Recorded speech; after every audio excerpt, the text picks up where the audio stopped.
Very good evening friends, this is तपस्सायस में आपका स्वागत है। Today is 26 October 2023 and we are going to discuss the Hindu का न्यूज़पेपर।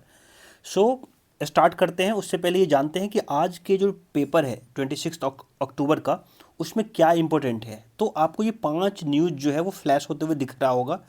पहला, इजराइल गाजा को लेके। सो इजराइल गाजा को लेके तो लगातार हम डिस्कस करते आ रहे हैं, लेकिन इस वाले में ऐसा क्या नया है वो हमें समझने की ज़रूरत है। और इसी रीज़न से मैं ये उठाया हूँ ये टॉपिक, क्योंकि इसमें एक चीज़ आपको यूएनएससी दिख रहा होगा।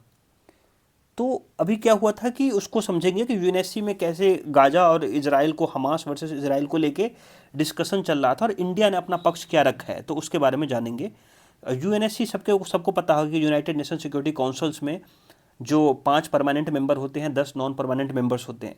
तो उसके बारे में डिस्कस करेंगे कि वो ऐसे कौन से मेंबर हैं जो गाजा के साइड में फेवर ले रहे हैं और कुछ लोग ऐसे हैं जो इसराइल के साथ में फेवर ले रहे हैं और इसकी वजह से कोई आपसी कोई समझौता के ऊपर आया नहीं। तो उसको लेकर डिस्कस करना है, तो उसको पहले न्यूज़ पे रखा है मैंने। सेकंड न्यूज़ ये है कि इंडिया कनाडा का जो रिलेशन जो ख़राब हो गया था, तो उसमें एक सुधार हुई है, इसीलिए ये न्यूज़ में है। अगर ये ख़राब होता, लगातार जो चीज़ें, जो निज्जर साहब जो थे, जिन्होंने जो खालिस्तान के मूवमेंट रन करते थे, उनकी एसोसिएशंस हुए थे, उसके बाद जो है इंडिया और कनाडा का रिलेशन ख़राब हो गया था, आप सबको पता है। लेकिन कुछ दिनों में अभी कुछ ऐसे लोग हैं, जैसे मेडिकल बेस पे, टूरिज्म बेस पे या जो भी बेस पे हों, उनको सर्विस, उनका वीज़ा सर्विस जो है रिज्यूम किया गया है। तो ये एक पहला स्टेप है किसी भी डिप्लोमेसी में कि किसी भी स्टेट के साथ, कंट्री के साथ अपने रिलेशंस को पुराने हिसाब से रिस्टोर करने का। तो it is one of the good step between these two countries. So that is the reason I am taking this news also. So India Canada को समझेंगे। थर्ड, इंडिया भूटान, ये सारी चीज़ें आपको मोस्टली जो है वो आईआर का पार्ट हो जाता है और कभी कभी मैपिंग में भी क्वेश्चन आ जाता है। तो इंटरनेशनल रिलेशन जो है वो जीएस 2 का पार्ट है, आप सबको पता है। मैं सिलेबस बार बार आपको याद दिलाता रहूँगा ताकि आपको सिलेबस भी रट जाए। तो इंडियन इंडियन भूटान का रिलेशन जो है वो, इसको काफ़ी फ्रेंडली देखा जाता है। बॉर्डर भी नहीं है, ओपन ओपन बॉर्डर है, अगर आप सबको पता हो। तो उसके बारे में डिस्कस करेंगे कि इंडिया भूटान का रिलेशन तो इतना पुराना रिलेशन था, 1949 का रिलेशन है, दोस्ती हमारी। ऐसा क्या हो गया कि चाइना जो इंडिया जो भूटान के जो फॉरेन मिनिस्टर्स हैं, उनको चाइना जाना पड़ा अपनी जो बाउंड्री के सेटलमेंट के लिए, जो भी वो कहना चाह रहे हैं। लेकिन इसके साथ साथ, बाउंड्री के सेटलमेंट के साथ साथ, इसमें कुछ ऐसे एंगल भी फंसे हैं जिनको समझना as a IAS, as a foreign diplomats आपको बहुत ज़रूरी है कि चाइना कैसे नदन साइड में, नदन भूटान को एक टाइप का प्रेशर क्रिएट कर रहा है ताकि सदन पे बार्गेनिंग कर सके। तो it is one of the, आपको ये कंसेप्ट समझना बहुत ही ज़रूरी है। और आप सबको पता होगा कि जैसे मान लो कि अगर आपको ईस्टर्न बाउंड्री पे अगर कंट्रोल करना है तो वेस्टर्न साइड में अटैक कर दो ताकि ईस्टर्न साइड में कमज़ोर हो जाए। तो ये चीज़ चाइना जो है वो 2-3 बार पहले भी अप्लाई कर चुका है भूटान के साथ। तो इसमें क्या नया न्यूज़ है वो मैं आपको बताऊंगा। एक वाइल्ड लाइफ सेंचुरी के बारे में बताऊंगा जो भूटान में है, लेकिन चाइना उस पर प्रेशर क्रिएट कर रहा है। तो आपको वो समझेंगे तो इंडिया और भूटान और चाइना का रिलेशन, तीनों का रिलेशन आपको समझने में आएगा। सो ये तीसरा न्यूज़ है।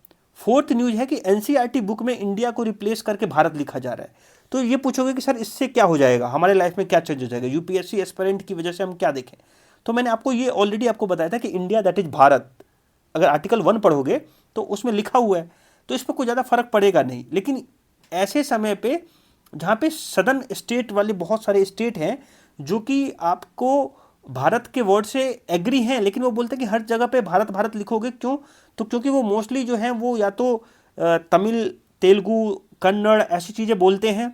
अगर उस पर हिंदी थोपोगे तो वो एजिटेशन हिंदी को लेके पहले भी स्टार्ट हुआ था और ये एजिटेशन हो सकता है। तो उसको लेके एनसीईआरटी बुक को जो भी है क्लैरिफिकेशन दिया है, तो एनसीईआरटी का जो स्टेटमेंट है उसको समझाने की कोशिश करूंगा कि एनसीईआरटी ने इसके बारे में क्या कहा है। तो ये फोर्थ स्टेटमेंट हो गया, आपका फोर्थ न्यूज़ हो गया। और पांचवा न्यूज़ है कि ट्रांसजेंडर में अभी जो ट्रांसजेंडर को लेके, जो होमोसेक्सुअलिटी मैरिज को लेके इंडिया में एक जजमेंट आया है अभी कुछ दिन पहले। सेम ऐसा ही कुछ चीज़ें जापान में हुआ है, लेकिन जापान में वो होमोसेक्सुअलिटी मैरिज को लेके नहीं हुआ है। कि जापान में एक ऐसा रूल था, एक ऐसा कानून था कि जिसमें अगर किसी इंसान को अपना बायोलॉजिकली जो उनका जो सेक्स होता है अगर उसको चेंज करना है, जैसे एज ए मेल मैं पैदा हुआ और मुझे फील हो रहा है कि मैं फीमेल हूँ, तो उसको उसके लिए स्टेरिलाइजेशन कराना पड़ता था। तो उसको जो है जापान के सुप्रीम कोर्ट ने उसको जो है अनकॉन्स्टिट्यूशनल माना है, बोला कि ऐसा कुछ भी कराने की ज़रूरत नहीं है। तो उसको लेके ये न्यूज़ है। तो these are the 5 broader news जो है जिसको मैं आज डिस्कस करूंगा डीप में और अंडरस्टैंड करने की कोशिश करूंगा कि ये कितना रेलिवेंस रखता है यूपीएससी एस्पिरेंट के लेके या यूपीएससी प्रिपरेशन में रहने वाले हर छात्र को लेके। तो स्टार्ट करते हैं। ये 5 न्यूज़ को मैं डिस्कस करने वाला हूं और अब आप बने रहें इसको देखने के लिए पूरा वीडियो। तो स्टार्ट करते हैं। So Israel step up attacks Gaza denied water and fuels. तो आपको ये 2 फोटो दिख रहे होंगे, एक तो ये और दूसरा यहां पे। सो जैसे ही हमास ने इजराइल पे अटैक किया, अंडरस्टैंड करना पहला पॉइंट। सो हमास आप सबको पता है कि मोस्टली गाजा पट्टी में रूल करता है। सो इन दोनों में जो इजराइल वर्सेस पैलेस्टीन है, इन दोनों में लैंड को लेके झगड़ा है, ठीक है। और उसके अलावा बहुत सारी चीज़ें छोटी छोटी हैं, लेकिन फोकस करना लैंड के ऊपर। एक लैंड है, 2 लोग हैं, 2 अलग अलग आइडियोलॉजी है, 2 अलग अलग रिलीजन है वहाँ पे। सो पैलेस्टाइन को मोस्टली जो है वो ईरान सपोर्ट करता है, अंडरस्टैंड करना। और ईरान प्लस लेबनान, और लेबनान के पास है हजिबुल्ला, ठीक है। तो हजिबुल्ला जो है उसका एक टाइप का आप समझ लो कि मिलिट्री टाइप का है, ऑर्गेनाइजेशन है जो इस टाइप के ट्रीटमेंट जैसे हमास इधर काम करता है वैसे उधर वो करता है, ठीक है। सो हजिबुल्ला प्लस हमास प्लस ईरान, ये एक गुट बनता है। जिस बच्चों लोगों ने और आप लोगों ने जिसने अगर ये वीडियो नहीं देखा है, अगर आपको इसको समझने में दिक्कत हो रही है, तो आप मेरा वेस्ट एशिया पॉलिसी का वीडियो देखें पहले, उसमें मैंने पूरा समझा दिया। लेकिन फिर भी मैं जब कोई टॉपिक उठाता हूं तो मैं बार बार उसके कंसेप्ट को क्लियर करता हूं, बाकी जो डेटा रेंडेंट होता है उसको मैं स्किप करने की कोशिश करता हूं। तो फिर भी जो नए सब्सक्राइबर हैं, नए बच्चे हैं, उनके लिए मैं ये बताने की कोशिश कर रहा हूं कि एक साइड आप उसको हमास को लो, हजिबुल्ला को लो। हजिबुल्ला जो है लेबनान के पास है, लेबनान में है, ठीक है, यहाँ पे। प्लस ईरान को लो, और छोटी मोटी और भी, कतर हो गया, छोटी मोटी जो गल्फ कंट्रीज हैं वो भी, मतलब मुस्लिम कंट्री। तो ये हो गया। और एक साइड जो है इजराइल हो गया, यूएसए हो गया, प्लस फ्रांस हो गया, और भी बहुत सारी वेस्टर्न कंट्री जो है जिसमें यूके है और भी जो छोटे मोटे कंट्री होंगे, ठीक है। सो ये है। सो इन दोनों की लड़ाई है और इसके पीछे बहुत सारी, मैंने गहराई में आपको समझाया कि इसके पीछे रीजन क्या है। क्या यहाँ पे ऐसा कोई ऑयल है क्या जिसकी वजह से लड़ाई हो रहा है? तो नहीं, ऐसा भी नहीं है। तो बहुत सारी चीज़ें हैं जो मैंने उस वीडियो में डिस्कस किया, आप उसको देखें। तो जब हमास ने इजराइल के ऊपर अटैक किया और इजराइल के बहुत सारे लोगों को, सिटीजन को, आई am not talking about military of Israel, I am talking about citizen of Israel. तो जब उस सिटीजन को किडनैप किया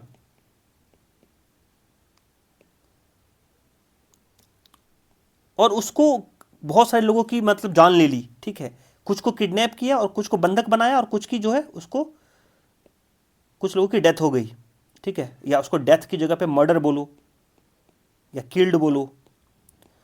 सो अगर उसका मर्डर हुआ है तो इजराइल के पास एक कॉज बनता है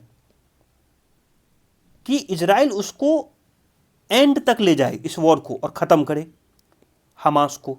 लेकिन हमास को ख़त्म करना इतना आसान है क्या? तो वो समझने की ज़रूरत है। जब हमास केवल हमास नहीं है, आप उसका चेहरा दिख रहा है कि वो हमास है, लेकिन उसके पीछे ईरान है, उसके पीछे हजिबुल्ला है आपको, और इसके पीछे बहुत सारे ऐसे सोच के लोग हैं जिनको आपको ख़त्म करना है। और इसमें पैलेस्टीनियन पे लोग जो वहाँ पे रह रहे हैं उनका क्या दिक्कत है, वहाँ के सिटीजन का क्या गलती है? तो डिबेट यहाँ आके रुकता है कि अगर वहाँ के सिटीजन, चाहे वो गाजा पट्टी के हों और या पैलेस्टीनियन हों वेस्ट बैंक में, यहाँ के सिटीजन का क्या रोल है इसमें? ये इनको इनोसेंट माना जाता है। अगर आप कोई भी वॉर होता है ना, तो वहां पे वहां के सिटीजन को, वहां से मिलिट्री से लड़ाई है आपकी, तो वहां के सिटीजन को इनोसेंट मानते हैं। और इसी के रीजन से यहां पे जितने भी ह्यूमैनिटेरियन रिलीफ है उनके लिए स्टार्ट होता है। और ये इंटरनेशनल लॉ का एक कन्वेंशन है कि आपको वहां पे इनके लिए रिलीफ दिया जाएगा। तो ऐसे समय में बहुत सारी कंट्री जो है, इवन इंडिया जो पैलेस्टीनियन लोगों के लिए है, रिलीफ पहुंचाने के लिए आगे बढ़ी और बहुत सारे कंट्री आगे बढ़े। इवन यूएसए जो इजराइल की साथी है वो भी इसमें आगे बढ़ा। तो आपको कुछ देर के लिए वॉर को पॉज करना पड़ता है ताकि वहाँ से लोग निकले, जो भी सिटीजन है वहाँ से खाली करे, उस विकेट पे जहाँ पे आप बम्बार्डिंग करने वाले वो खाली करें।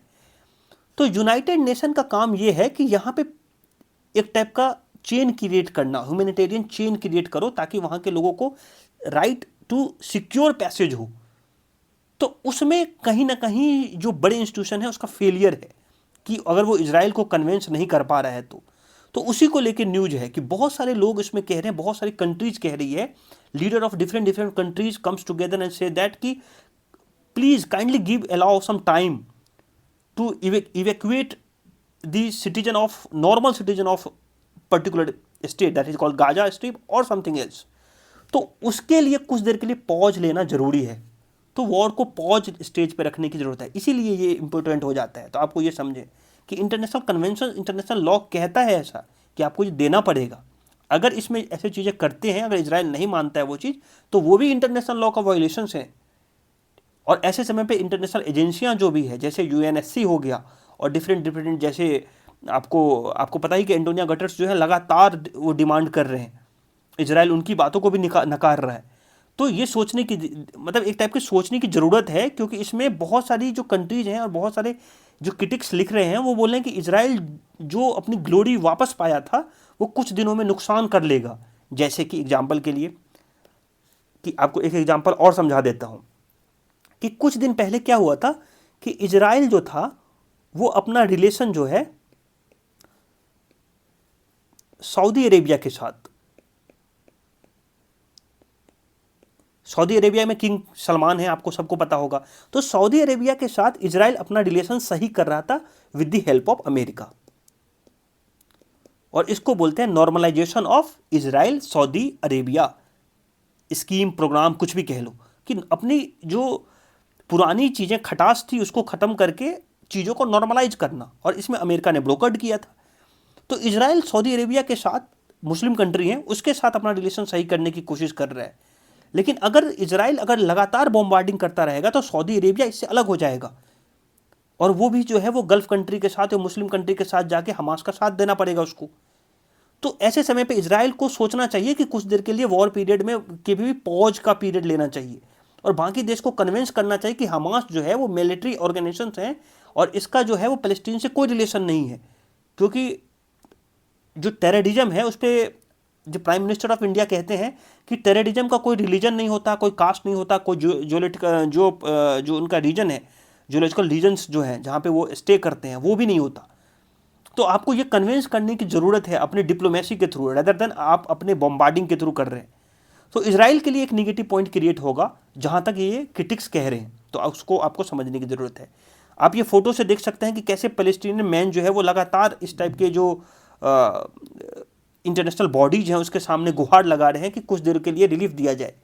तो ये चीज़ें तो डिस्टर्बिंग है, वहाँ के वाटर, फ्यूल्स, और अगर आप इस टाइप की चीज़ें काट लोगे और वहाँ पे आप जो कुल मिला के वहाँ पे आप मरने के कगार पे छोड़ रहे हो उसको और मरने भी नहीं दे रहे हो, तो it is not a good step from Israel side.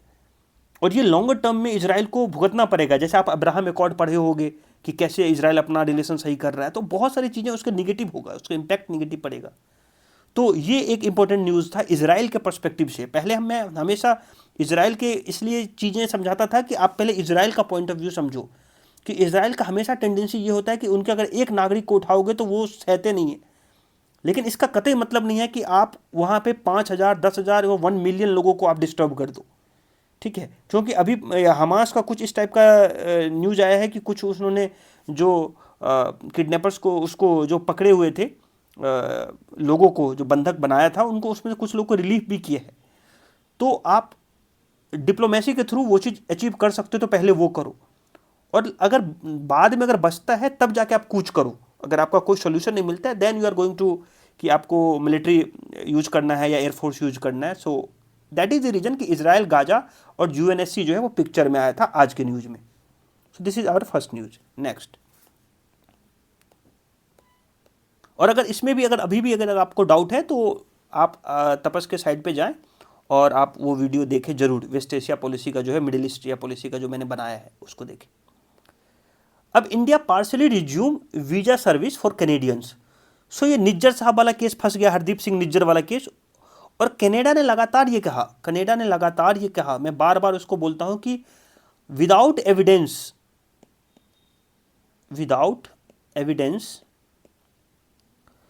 एक प्राइम मिनिस्टर को इतना बड़ा स्टेटमेंट देने की जरूरत नहीं थी। If you still want to do कि आपको डिप्लोमेसी खेलनी ही है इंडिया के साथ, तो आपके पास बहुत सारे ऐसे ऑप्शन हैं जहां पे आप कर सकते थे।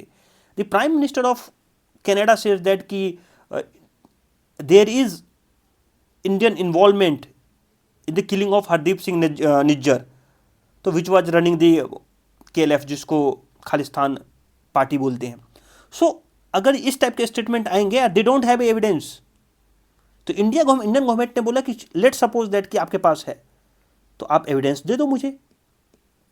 एविडेंस दोगे then we are start investigation कि हमारे कौन से ऑफिसर से चूक हुई है।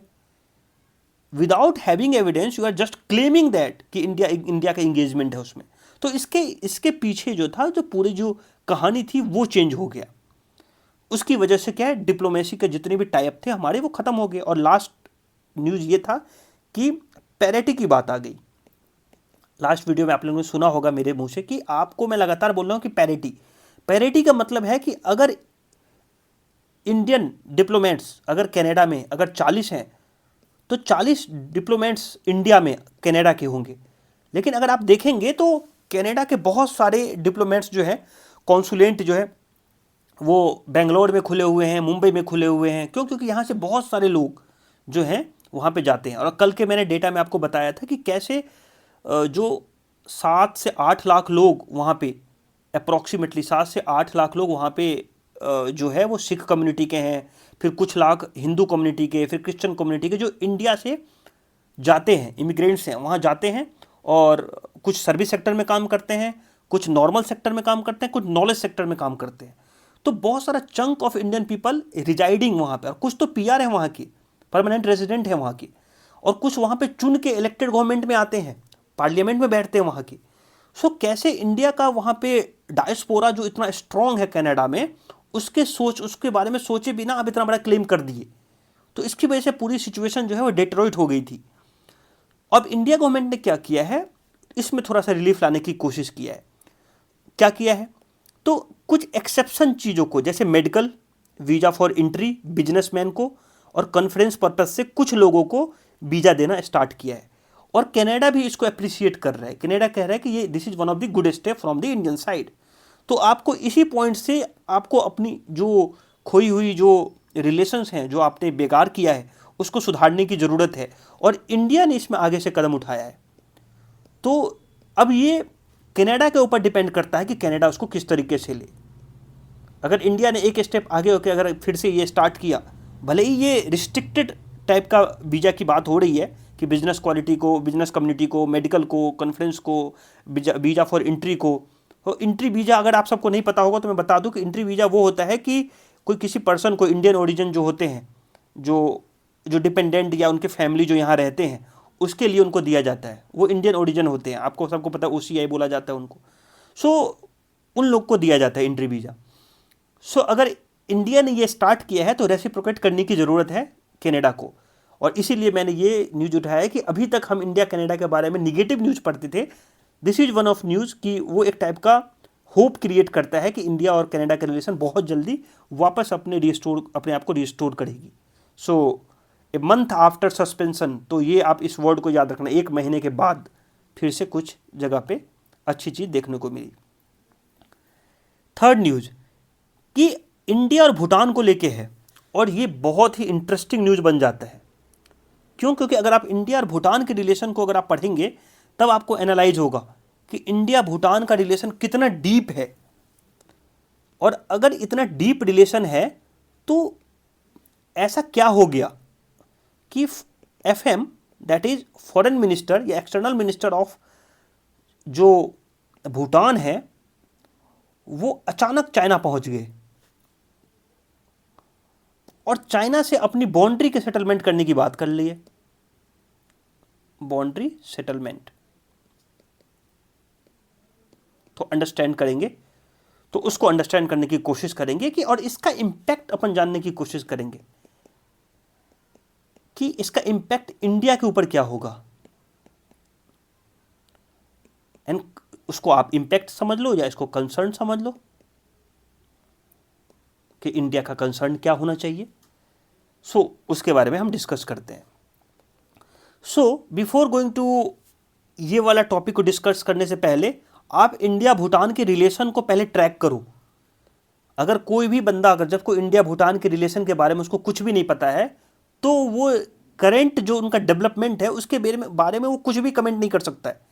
आपके पास एक डेटा होगा केवल कि हाँ चाइना के पास गया था, लेकिन क्यों गया था और इंडिया से क्यों साइड हो रहे हैं भूटान, तो वो भी समझने की ज़रूरत है।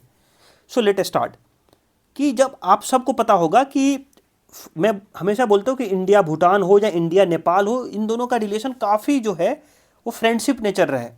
हमारे यहाँ की बेटियाँ, उनके यहाँ की बेटियाँ विवाहित होती है, शादी होता है। मैं ये चीज़ बार बार कहता हूँ कि अगर जब तक आप उस चीज़ को जनरल उसके तरीके से कि एक आम जिंदगी में नहीं समझोगे, तब तक आप उसको अलग तरीके से रटने की कोशिश करोगे। तो भूटान एक छोटा सा देश है, ठीक है, जो हमारे आपको नदन साइड में आपको देखने को मिलेगा। और उसमें क्या होगा कि वहाँ की बाउंड्री जो है वो खुली होगी, तो वहाँ के लोग आसपास आते हैं जाते हैं, काम करते हैं जाते हैं, इस टाइप की चीज़ें हैं। और भूटान जो है वो P5 कंट्री जो है, जो परमानेंट है, जो UNSC में जो 5 मेंबर्स हैं जो परमानेंट हैं, उसके साथ वो डिप्लोमेसी नहीं रखता है। अब क्यों नहीं रखता उसकी वजह अलग हो सकती है, लेकिन ये उसमें से एक चाइना भी है, तो चाइना के साथ भी डिप्लोमेसी नहीं रखेगा वो। चाइना से मतलब डिप्लोमेसी का मतलब है कि वो ऐसे लोग जो ऑलरेडी परमानेंट मेंबर है, उनसे कोई उनका इवन वो बहुत सारे 2013 से पहले की अगर आप उनका न्यूज़ देखोगे, अगर आप उसको टटोल के देखोगे, तो वो ऐसे बहुत कम कंट्री था जिनके साथ ये ट्रेड करते थे। मतलब इनको एक टाइप का कंजर्वेटिव बोलो या फिर बोलो कि ये इंट्रोवर्ट टाइप की कंट्री समझो। लिख ही देता हूँ इंट्रोवर्ट। दैट मीन अब हैप्पीनेस इंडेक्स देखना भूटान का कितना ज़्यादा है। क्यों? क्योंकि वो खुद ही अपने आप को डेवलप करते हैं, खुद ही में खुश रहना चाहते हैं। बुद्धिज्म वहाँ पे फैला हुआ है बहुत डीपली, तो वो मोस्टली स्पिरिचुअल लोग होते हैं, उसमें बिलीव करते हैं। तो ये इनकी एक हिस्ट्री हो गई भूटान की। अब 1949 में क्या हो गया था कि treaty of friendship and cooperation sign हुआ 1949 में। किसके साथ? भूटान के साथ। और उसको फिर से रिवाइज किया गया 2007 में। दैट मीन्स भूटान के साथ हमने ट्रीटी ऑफ फ्रेंडशिप साइन किया 1949 में। उसके बाद जब हमने 1949 में इनके साथ ट्रीटी साइन किया, तो फिर उसके बाद डिप्लोमेटिक रिलेशन स्टार्ट किया। कब? 1968 में। और हमने पहला ऑफिस खोला थिम्पू में, जो भूटान की राजधानी है, स्पेशल ऑफिस खोला हमने। और जब 1968 में अगर तुम जोड़ोगे गोल्डन जुबली, तो 2018 में इसका गोल्डन जुबली हो जाता है। तो इतने साल हमने डिप्लोमेसी के कंप्लीट किए इंडिया भूटान के साथ। तो तुम्हारा टाइप जो है, इंडिया और भूटान का टाइप जो है, बहुत पुराना है, बहुत गहरा है, 1949 के समय का है। तो इससे तुमको एक हिस्ट्री इंट्रोडक्शन मिल गया। अब ये how government of India engage with Bhutan, हमने भूटान के लिए क्या सब किया है, हमें ये पता होना चाहिए। अगर तुम्हें ये नहीं पता है कि तुमने भूटान के लिए क्या किया और भूटान ने तुम्हारे लिए क्या किया है, तो फिर तुम उसकी ट्रीटी ऑफ फ्रेंडशिप कैसे समझोगे।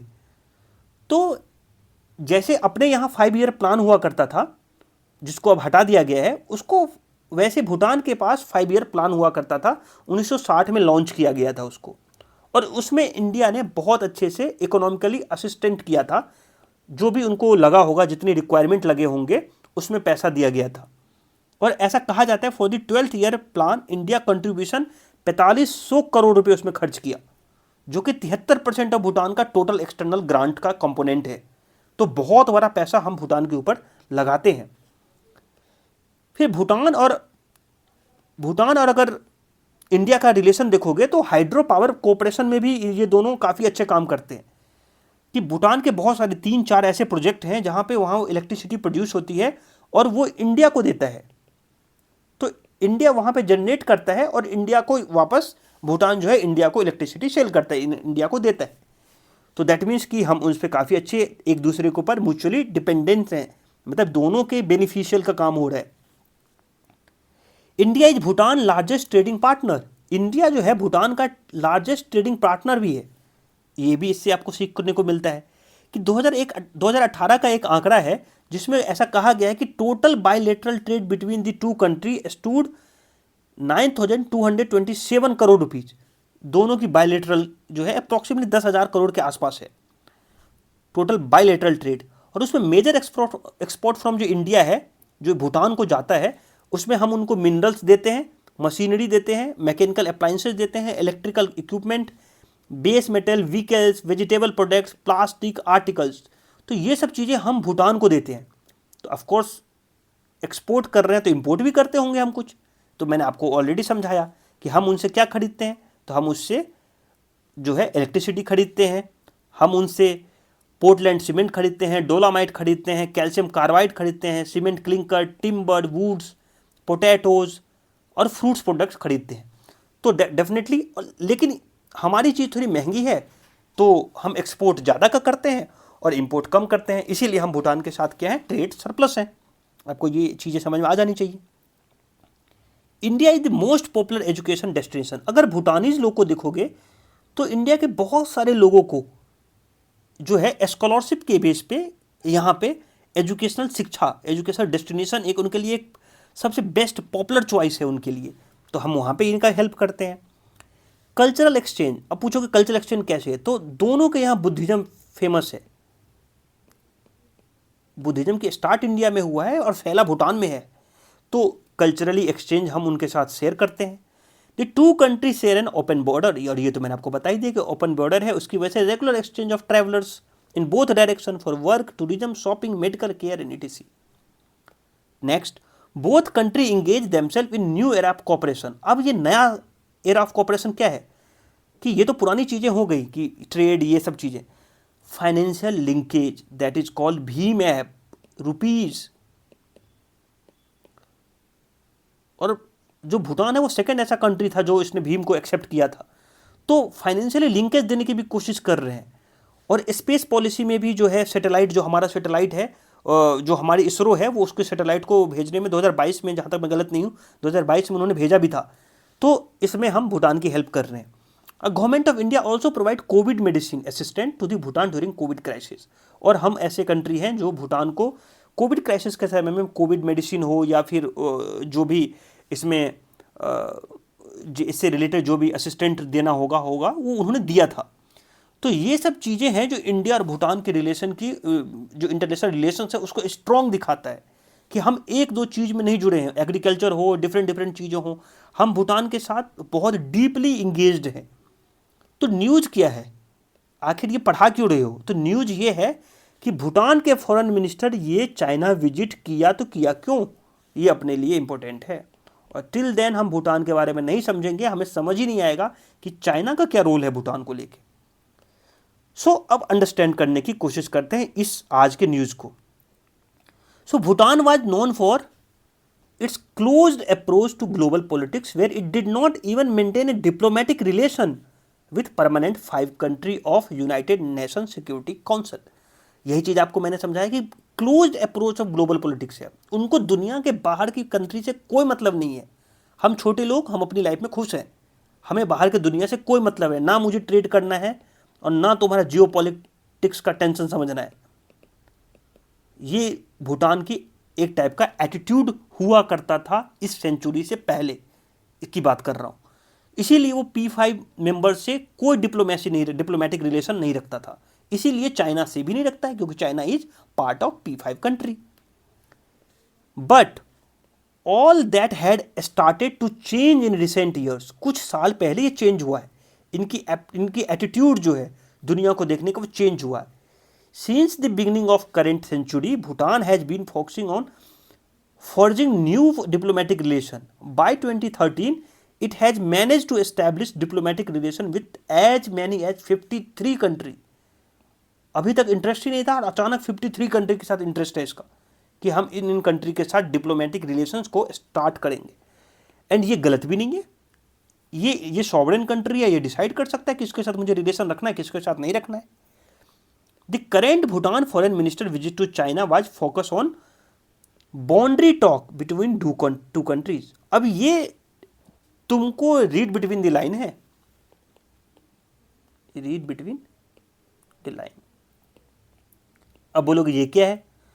तो कह तो रहे हो कि मैं बाउंड्री टॉक के लिए गया हूं, अपने रिलेशंस को, जो बाउंड्री डिस्प्यूट है उसको सॉल्व करने के लिए, लेकिन जो इंटरनेशनल लोग, जो उस पर राइटर्स जो हैं, जो कमेंट्री करते हैं इसके ऊपर, वो उसके ऊपर कुछ अलग नज़र से देख रहे हैं। तुमने कहा कि ये बाउंड्री टॉक है और 24 राउंड का बाउंड्री टॉक हो चुका है, ये 25वां राउंड है इनका। Also saw the signing off agreement over the functioning of, और अगर ये बाउंड्री टॉक पे अच्छा अगर कुछ हेल्प मिलेगा, सहयोग मिलेगा चाइना की तरफ से, तो हम एक ज्वाइंट टेक्निकल टीम बनाएंगे जो वहाँ पे जाएगी और वहाँ के बाउंड्री के डिमार्केशन को चेक करेगी और उसके बाद जो हो वो अपना फैसला देगी, और उसमें जो अगर हम एग्री होंगे तो बाउंड्री डिस्प्यूट सॉल्व हो जाएगा। ये एक तरीका दिखाने के लिए गए हो। और ऑफ कोर्स हमारा मत क्या है एज ए डिप्लोमेट्स, हम जब ये पढ़ाते हैं तो मैं आप मानता हूं कि आप सारे IAS बन रहे हो, इसी बेस पे मैं ये चीज़ बोल रहा हूं। So suppose you are a diplomats,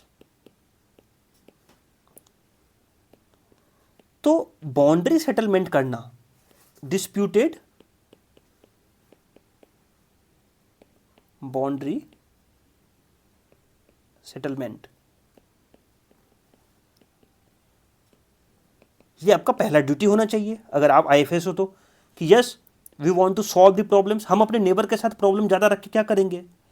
so China के पास जितने भी नेबर हैं, अगर डीप में हल्का सा और जाओगे, ठीक है, मैं ले जाता हूँ आपको, कि मैं ये कह रहा हूँ कि चाइना के बहुत सारे ऐसे नेबर्स हैं। मान लो कि सपोज कि चाइना 12 कंट्रियों से घिरा हुआ है, ठीक है, सपोज कर रहा हूँ, हो सकता है ये नंबर 13 भी हो, आई डोंट नो, लेकिन मैं ये उम्मीद करता हूँ कि चाइना सपोज 12 कंट्री से घिरा हुआ है, तो चाइना 11 के साथ अपना बाउंड्री डिस्प्यूट सेटल करने के लिए रेडी है। बाउंड्री डिस्प्यूट सेटलमेंट के लिए, but not interested with India. अब आप बोलोगे कि सर हमारे साथ भी तो डेली वो जो LAC पे तो होता ही है, हम बात तो करते ही हैं कि कैसे सॉल्व किया जाए लाइन ऑफ एक्चुअल कंट्रोल के ऊपर। ये एक टाइप का आप उसको उस तरीके से को, ये इनडायरेक्ट इंटरप्रिटेशन की तरह है। अगर मंसूबा इनका ये रहता है कि हम इंडिया के साथ भी प्रॉब्लम इसको सॉल्व कर सकते हैं, तो ये चीज़ और एक्सेलरेट होती, चीज़ें आगे बढ़ती, डोकलाम वाला केस नहीं होता, ठीक है, और डिफरेंट जगह अरुणाचल पे जो मैप चेंज कर देना और पूरा अरुणाचल को अपना पार्ट मानना। तो ये चीज़ इनका, चाइना का एक स्ट्रैटेजी रहा है हमेशा से। अगर कोई इंसान IFS की तैयारी कर रहे हैं तो आपको डीप में पता होगा ये चीज़ कि वो बाउंड्रीज डिस्प्यूट, तो ये क्या करते हैं, छोटे छोटे कंट्री के साथ बाउंड्री डिस्प्यूट सॉल्व करने की कोशिश करते हैं प्रेशर के बेस पे, कि वहाँ पे प्रेशर क्रिएट किया जाए। और वो मैं आपको समझाता हूँ कि कैसे करता है प्रेशर, क्योंकि ये न्यूज़ ही उसी से रिलेटेड है। सो जापान तो छोटी कंट्री है, मैच्योर कंट्री है, अपनी सॉवरेनिटी को वो वैल्यू करती है और वो स्पिरिचुअल में बिलीव करती है। तो उनको उनका एक स्टेक समझ में आता है कि वो अपना जो डिस्प्यूट है, लैंड का डिस्प्यूट है, उसको सॉल्व करना चाहती है। चाइना का इसके पीछे इंटेंशन अलग है, वो समझाता हूँ। दो entire bone of contention is Doklam प्लेटू। अभी डोकलाम प्लेटू क्या है? डोकलाम एक ट्राई जंक्शन पॉइंट है जहाँ पे चाइना, भूटान और इंडिया तीनों की बाउंड्री लाई करती है। It is a part of भूटानीज territory, मतलब ये जो डोकलाम है वो भूटान की टेरिटरी है, but China claims it is an extension of Chumbi valley. तो आप चुंबा वैली को याद रखना या इसको चुंबी वैली के तरीके से याद रखो, जैसा भी है। सो ये चुंबी वैली का पार्ट मानती है डोकलाम को। India worries regarding China acquiring control of Doklam stems from fact that this plateau overlooks the strategic Siliguri corridor also known as chicken neck. तो अगर आप चिकन नेक देखोगे तो एक सिलीगुड़ी आप सबको पता है कि वो वेस्ट बंगाल का पार्ट है, ऐसे करके हल्का सा एरिया ऐसा जो है ना, वहाँ पे सिलीगुड़ी है। तो अगर इस पे, अगर डोकलाम पे, मान लो यहाँ डोकलाम है, अगर इस पे कंट्रोल कर लिया तो हमारा पूरा नॉर्थ ईस्ट का जो ट्रांसपोर्टेशन है उस पर वो चेक रख सकता है। दैट मीन्स कि वो एक लगातार आय बनाए रख सकता है। तो चिकन नेक को हमारा वो डिस्टर्ब करेगा। एंड नॉट ओनली कनेक्ट, वो चिकन नेक क्या करता है, chicken neck not only connect mainland India to its own north eastern state but also serve as a important international gateway by linking India with country such as Myanmar and Tibet. यही तो ऐसा चीज़ है जहाँ से हम eastern जो country हैं उससे हम कनेक्ट होते हैं, मिजोरम के थ्रू, मेघालय के थ्रू, वहाँ से हम चले जाते हैं म्यांमार के थ्रू। तो अगर यहाँ पे अगर डोकलाम पे इनका स्ट्रांग हो गया, चुंबी वैली का जिसको पार्ट मानते हैं, तो इंडिया के लिए दिक्कत हो जाएगी। और दैट इज द रीजन कि चाइना जो है वो दूसरा गेम यहाँ से स्टार्ट करता है। और चाइना का दूसरा गेम क्या है?